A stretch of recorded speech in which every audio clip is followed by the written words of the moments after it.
Hollywood, you picture the dream factory, right? City of stars, all that glamour, red carpets. Those moments the camera just happens to catch. But what if that whole picture, that glittering facade they show us, what if it's just, like, totally fake, just meticulously crafted for us to buy into?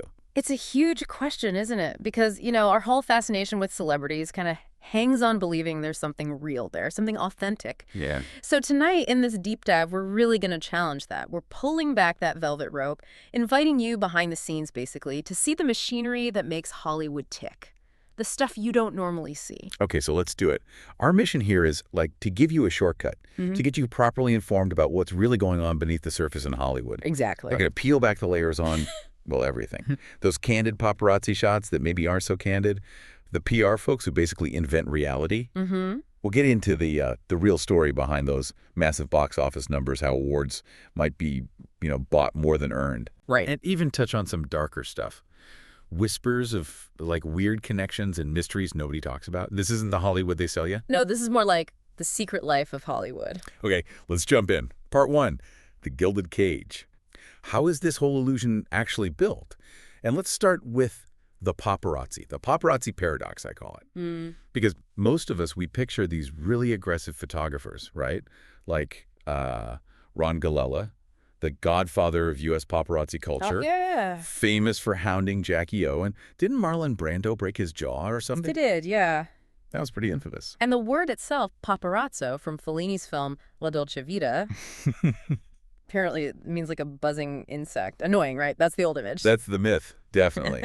But what's really interesting, I think, is how much that's changed. I mean, yes, that aggressive, unwanted intrusion absolutely still happens. Don't get me wrong. But there's this other side now, this much more complex, almost like collaborative relationship that's sprung up. A lot of those candid pictures you see, Rihanna, J-Lo, the Biebers. Yeah. They're not always just random luck. A lot of the time, they are completely prearranged. Wait, really? So it's less about catching them off guard and more like they want to be caught? Sometimes, yeah. Or at least their teams do. The level of control some stars have is, well, it's pretty wild. Kim Kardashian is a prime example. Okay. It's widely reported she doesn't just, like, tip off the paparazzi. She sometimes invites them for specific shots. And get this, apparently she even gets to review and edit the photos before they go out. No way. That's not paparazzi. That's a photo shoot they're pretending is candid. Exactly. It's this PR paparazzi symbiosis. The PR teams orchestrate the whole thing. They pick the location, the outfit, maybe showing up a brand deal. They craft the narrative. Why, though? What's the goal? Well, lots of reasons. Generating buzz for something new, maybe showcasing an endorsement like, oh, look, they just happen to be drinking this coffee. Product placement. Totally. Or even damage control. You ever notice how sometimes when negative stories are swirling about someone like, say, Brad Pitt or Tom Cruise, suddenly there are more pap photos of them looking normal doing everyday things? Huh. Yeah, actually. Well, It's like they're trying to change the story. Precisely. It's narrative management. And the Kardashian-Jenner clan, they are absolute masters of this. They've built their entire empire on this kind of strategic exposure. It just blurs the lines so much, between what's real and what's staged. It does. And it's weird because even with Instagram and everyone having a camera, these big paparazzi agencies like Splash News, X17, They're still making bank, right? they are, yeah, there's still the market for it. But here's the flip side. How does some really famous people manage to just disappear? Like Scarlett Johansson or Emma Stone, Ryan Gosling. You hardly ever see pap shots of them unless they're at an event. That's a good point. How do they do it if exposure is so valuable? Well, the answer seems to be they make a real effort to be boring. Seriously. Yeah, they avoid the usual celebrity hangouts. They have good security. Matt Damon apparently said his strategy was just to make his outings totally uninteresting. That's one way. And remember Daniel Radcliffe?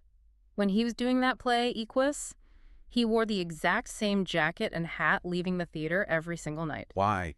To make the photos worthless. If every picture looks the same, the agencies can't sell them day after day. That's actually brilliant. Yeah.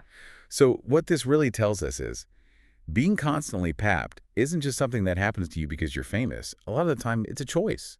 Or, a business decision. It really seems that way. It's often a calculated move. Okay, so if the paparazzi are kind of the foot soldiers on the ground, Yeah. then the PR firms, the public relations people, they're like the generals back at headquarters, planning the whole campaign. That's a great way to put it.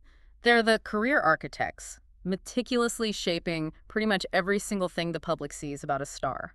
It's like Hollywood has these two faces, right? There's the shiny public version and then the hidden machinery grinding away behind it. Absolutely. And once you start looking for it, you see this contract everywhere. Yeah. That spontaneous photo of a star walking down the street looking amazing. Yeah. Often totally prearranged, styled by pros, maybe even a subtle product plug in there. It's planned visibility.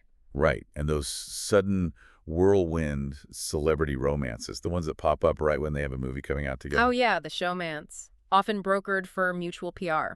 Like think about Glenn Powell and Sydney Sweeney with Anyone But You. They pretty much admitted they leaned into the romance rumors to hype the film. They did. And people ate it up. I remember all those rumored Disney pairings back in the day, like Zac Efron and Vanessa Hudgens. You always wondered. Exactly. It serves a purpose. Then you have the effortless red carpet look. Effortless. Huh. Far from it, right. It's weeks of planning, stylists fighting over dresses, dealing with designers, pre-approved interview questions. It's a massive operation. And what about social media? That feels more real sometimes. Does it? Think about it. That authentic post you see. Chances are it was drafted, scheduled, and maybe even posted by a whole team. It's all part of the brand strategy. They even have a term for it. Selective vulnerability. Selective vulnerability. Yeah. Okay, what's that? It's where they share something seemingly personal, maybe a little struggle or a behind-the-scenes glimpse to make you feel connected, but it's carefully chosen, curated. It builds intimacy without actually revealing too much. Wow. Like Kylie Jenner's whole journey to becoming a beauty mogul. That felt very managed through her social media. A perfect example. It's performing authenticity. And when things go wrong, a scandal, a bad photo leaks, that PR machine kicks into high gear. Right. Crisis management. Totally. Yeah. They have protocols. Sometimes it's an immediate, carefully worded statement. Other times, strategic silence is better. They might do a controlled interview or even use focus groups to test out apologies before they release them. Focus groups for apologies. Seriously. Oh yeah, it's all about controlling the narrative. And sometimes it gets darker. There's dark PR using sneaky tactics to damage a rival. There was that legal thing with Blake Lively recently where texts seemed to show efforts to plant negative stories. Jeez. So it's not just about making their client look good, but making others look bad. It can be. It's a super competitive, sometimes really cutthroat world. And the risk, of course, is that the public is being constantly manipulated and these tactics just become normalized. Okay, let's shift gears a bit and talk money, because this is where my head really starts to spin. You see these movies making hundreds of millions, sometimes billions, right? Insane numbers. You'd think everyone involved is rolling in dough. But then you hear about Hollywood accounting. How does a massive hit somehow lose money on paper? Ah, yes. Creative bookkeeping. It's kind of an art form in Hollywood designed specifically to minimize or just erase the net profits that they'd have to share. How do they do that? Well, studios might set up subsidiary companies and charge themselves massive distribution fees. Or they inflate overhead costs, marketing expenses, you name it. Forrest Gump is a classic example. Okay. Grossed something like $670 million worldwide. Huge hit. But according to Paramount's books, it somehow showed a net loss. The author of the book, Winston Groom, reportedly got peanuts from the film's profits because of it. Like $350K for the rights, maybe $250K in bonuses, but basically nothing from the massive success based on net profits. That's genuinely shocking. The author of Forrest Gump got stiffed on a monster hit. Wow. It happens more than you'd think. Men in Black. Almost $600 million gross. Columbia Pictures claimed it never broke even either. Eddie Murphy famously called net points your share of the net profit monkey points because they're so illusionary. Linda Carter warned about it too. So $1 billion hit can be a failure on paper. The real magic is in the accounting department, maybe? It certainly plays a huge role. And even the box office numbers we see reported everywhere, they can be pretty misleading. How so? Well, they report the gross in dollars, right? Not the number of tickets sold. Ticket prices keep going up, plus you pay extra for 3D or IMAX, so the dollar amount inflates naturally, even if fewer people are actually going. Ah, good point. Plus, think about the marketing budgets these days. They are colossal, sometimes almost as much as the film cost to make. Barbie's marketing was reportedly almost half its $300 million budget. Wow. All that hype creates this event feeling, gets huge crowds in the first weekend or two, sometimes before word gets out if the movie isn't actually that great. So it fronts loads the success, makes it look bigger than it might sustain. And then there's that other crazy thing, Studios just shelving completed movies, Yeah. like Batgirl, as a tax write-off. Yeah, that caused a huge uproar. Just deciding a finished film is worth more financially unseen than released. It really shows how much business calculations can override the art. It's depressing, honestly. And that same kind of financial muscle, that strategic maneuvering, it stretches right into awards season, Yeah. especially the Oscars. Ultimate prize. Yeah. Supposedly about artistic merit. Supposedly. But often it's less about that and more about incredibly expensive, intensely political campaigns for your consideration campaigns, or FYC. I've heard about those. Studios spend millions. And millions upon millions on ads in trade papers, lavish private screenings for voters, nonstop lobbying. Netflix apparently dropped somewhere between like $40 and $60 million on the campaign for Roma back in 2019. $60 million for one movie's campaign. That was the report. And industry folks estimate that studios collectively might spend over $50 million just on FYC ads in a single season. It's big business. And didn't Harvey Weinstein basically pioneer the super aggressive, maybe unethical campaigning? He was notorious for it. The Shakespeare in Love win over Saving Private Ryan is often cited as a prime example of his tactics. And it's probably not a coincidence that his former award strategist, Lisa Tabak, ended up heading campaigns for Netflix after he was ousted. The playbook persists. So with all that money and politics swirling around, Yeah. how much faith can you really put in who wins? I mean, look at the controversies. Hashtag Oscars so white. Huge backlash. 2 years in a row with no acting nominees of color. It forced the Academy to make changes, diversify its membership. And the Golden Globes. Yeah. Weren't they basically canceled for a bit? No black members in their voting group, accusations of being swayed by fancy trips and gifts. Absolutely. Major studios and stars boycotted them. It really damaged their credibility. And when you have icons like Marlon Brando refusing his Oscar back in the day, or Spike Lee criticizing the system, it makes you question the whole thing. Yeah, it really does. All this secrecy, the money, the politics. Yeah. It just feeds that cynical feeling that, maybe everything is rigged. It kind of erodes your trust. It definitely contributes to that cynicism. So, okay, we've talked about the illusions, the money, the awards, but what about the actual people caught up in this whole machine? That brings us to the collateral damage, the kids, privacy, the mental toll. It's a crucial aspect because for adults, fame is usually something they pursue, right? A choice, however complicated. But for the children of celebrities, they don't choose it. They inherit this intense spotlight. Yeah, their whole childhood becomes public property. Paparazzi hunting them down at the park, at school. Private moments turned into magazine fodder. It's incredibly invasive. And you've seen parents like Halle Berry, Jennifer Garner, Kristen Bell fight back really hard.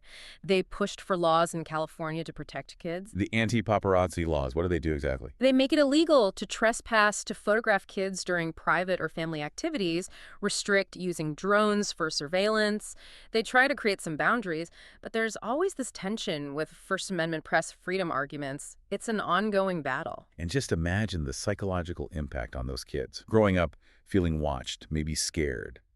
What does that do to your sense of normalcy? Your ability to trust people? It has to be immense. Anxiety, fear, a totally warped perspective on life. It's a very heavy burden for a child to carry. It really is. And this intense pressure cooker environment of Hollywood, Yeah. it takes a toll on the adults, too. Yep. The constant need to be perfect, the scrutiny. Oh, absolutely. The pressure is immense. Maintaining that flawless image, dealing with career ups and downs, the lack of privacy. It's a recipe for mental health struggles. We've seen so many stars open up about it. Like who? Well, people like Jim Carrey, Emma Thompson, the late Robin Williams battled depression. Steve Young, Donny Osmond talked about crippling anxiety. Demi Lovato, Carrie Fisher were open about living with bipolar disorder. The list is long. And often addiction gets tangled up in there, too, doesn't it? As a way to cope. Very often. It becomes a way to self-medicate or escape the pressure. It's a dangerous cycle. And then layered on top of all that is Hollywood's obsession with physical perfection. Yeah, those beauty standards are just unreal. Literally unreal sometimes with all the airbrushing and digital altering. Exactly. And it creates these completely unattainable ideals, which then fuels body dissatisfaction, eating disorders. Princess Diana spoke about her bulimia, Jane Fonda too. And cosmetic surgery becomes almost normalized. Right. And think about Kim Kardashian losing all that weight so drastically to fit into Marilyn Monroe's dress for the Met Gala. Oh, God, yeah. That sends such a potentially damaging message about extreme measures for an aesthetic goal. It highlights that intense pressure. So in this whole system, it feels like celebrities themselves become products, right? Yes. Commodified. Their lives, their relationships, even their struggles are just packaged and sold. That's a very accurate way to describe it. They become brands. And this commodification connects to another really interesting and sometimes worrying phenomenon, Yeah. parasocial relationship. Parasocial. What's that again? It's that one-sided connection fans feel with celebrities. You feel like you know them, you care about them, you're invested in their lives, but they have no idea who you are. Right, right. I get that. It feels mostly harmless. It can be. It can provide comfort or inspiration. But when it becomes extreme, it's sometimes called celebrity worship syndrome. And studies have actually linked that intense fixation to things like anxiety, depression, poorer body image in fans. Wow. Okay. So it can be unhealthy for the fan, too. It can. And in the absolute worst case scenario, that intense feeling, that blurring of boundaries, it spills over into stalking. Yeah, that's terrifying. You hear stories. Gwyneth Paltrow, Jennifer Garner, Rihanna, Keanu Reeves. Countless stars have dealt with stalkers. It goes way back. Even Queen Victoria had stalkers in the 19th century. It's that dangerous point where admiration twists into obsession and entitlement. It really highlights how that line can get blurred between appreciating someone's work and feeling like you somehow own a piece of their life. Exactly. And this whole cycle, the commodification of the star, the intense parasocial bonds from the audience, it really reflects something bigger about how we connect or maybe disconnect in the modern world. It affects everyone involved. Okay, so we've seen the crafted illusion, the financial games, the human cost. Now let's go even deeper. Part 2. Unveiling the shadows. We're talking about Hollywood's underworld now, like actual organized crime. Yes. It's a part of Hollywood history that doesn't get talked about as much, but it's definitely there. Especially back in the day, the mob had its fingers deep in the movie business. How? Well, during Prohibition and after, figures like Al Capone saw Hollywood as fertile ground. He sent guys like handsome Johnny Rosselli out to L.A., their mission. Infiltrate the labor unions, specifically IATDC, that's the main stagehands and the crew union. Okay. Why the unions? Control. Mobsters like Willie Byoff and George Brown took over IATC leadership, backed by the Chicago outfit. They basically shook down the major studios, MGM, Paramount, Fox. Sit them down how? They'd threaten massive strikes that would shut down productions unless the studios paid them huge amounts of money for labor peace. It was pure extortion. Millions of dollars back then. Wow. So studio bosses were paying off the mob just to keep the cameras rolling. Pretty much. And it wasn't just financial. The mob sometimes even tried to influence what was on screen. Al Capone supposedly sent his guys to talk to the makers of the original 1932 Scarface to make sure the mafia wasn't depicted too offensively. Get out. They wanted creative input. They wanted to manage their image, even then. It just shows how entangled things were. Hollywood's golden age had this really dark, corrupt underbelly. And did this entanglement touch the stars themselves? Oh, absolutely. Some stars brushed up against that world, sometimes uncomfortably close. Frank Sinatra is maybe the most famous example. The FBI watched him for decades because of his known ties to major mafia figures like Sam Giancana. Right. Sinatra and the mob connections are legendary. And then there's Marilyn Monroe. Her rumored links to both Sinatra and Giancana, potentially tied up with the Kennedys. It all fuels the endless speculation around her death. Was it just a probable suicide, as the coroner ruled, or was there something more sinister involved? That connection keeps the doubts alive. It definitely adds a layer of intrigue. Or dread, maybe. And it wasn't just movie stars. Even some well-known TV actors had alleged connections. Jerry Orbach, Lieutenant Briscoe from Law & Order. He was reportedly friends with mobster crazy Joey Gallo and might have even witnessed Gallo's murder in 1972, but he refused to cooperate with the investigation. No kidding. Lenny Briscoe. The reports are out there. And Tony Sirico, Paulie Walnuts from The Sopranos, his mob ties weren't just alleged. He had a documented history with the Colombo crime family before he became an actor. He brought a certain authenticity to that role. Yeah, I guess he did. So all these historical ties, Yeah. that makes you wonder, right? Have those kinds of dark connections completely disappeared today? Or have they just, changed form, become more hidden in the complex money and power structures of modern Hollywood? That's the lingering question. And it definitely fuels our fascination with any kind of insider story or expose, that feeling that there's always more going on beneath the surface.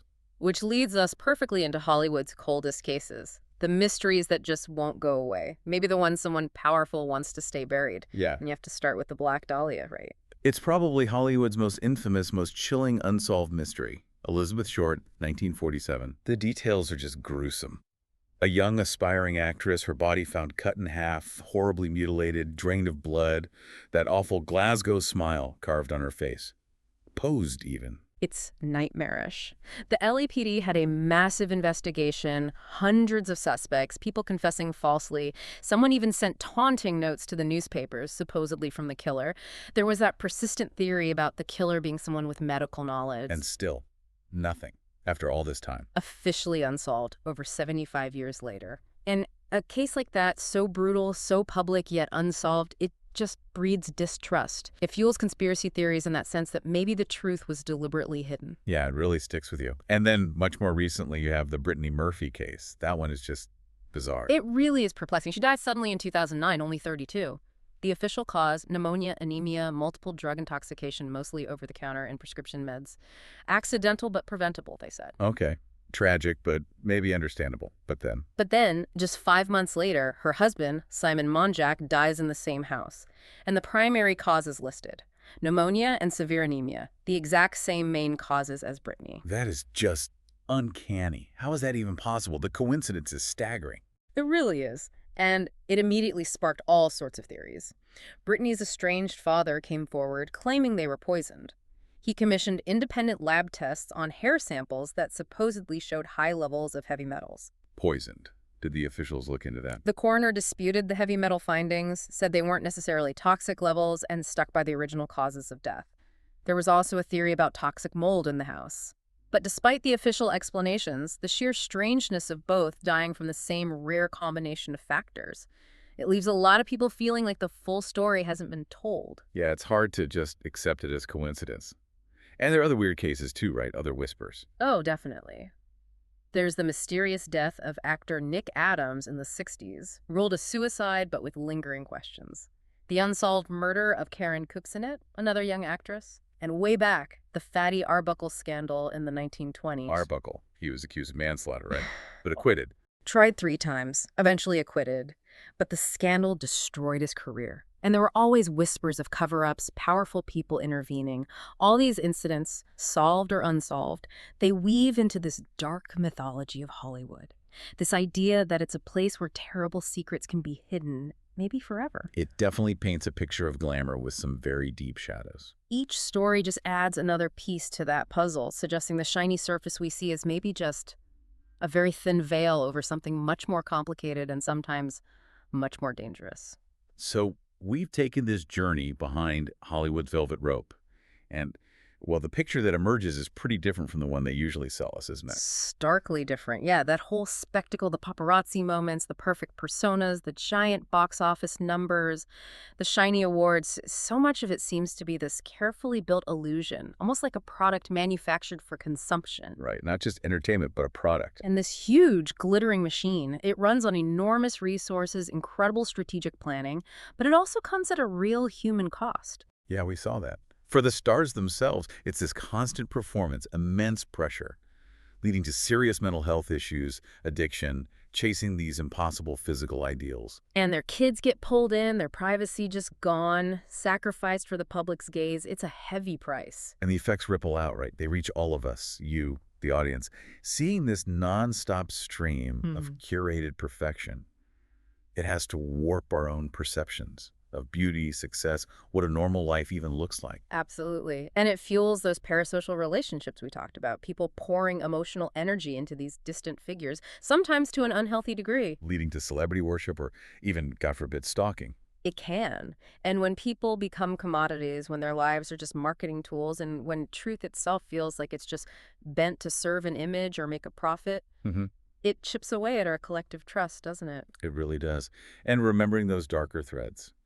The old mob connections, these chilling unsolved mysteries that hang in the air. That's a reminder, isn't it? A reminder that maybe beneath that dreamlike surface, there's always been this more complex, sometimes dangerous, morally gray reality lurking. Hollywood, yeah. At its core, it sells dreams. That's the business. But as we've kind of explored here, those dreams, sometimes they seem built on a foundation of really intricate illusion, calculated manipulation, and secrets that are guarded incredibly carefully. So I guess the real question that we're left with for you listening is, now that you've had this glimpse behind the curtain, Will you ever see the glittering world of Hollywood in quite the same way again?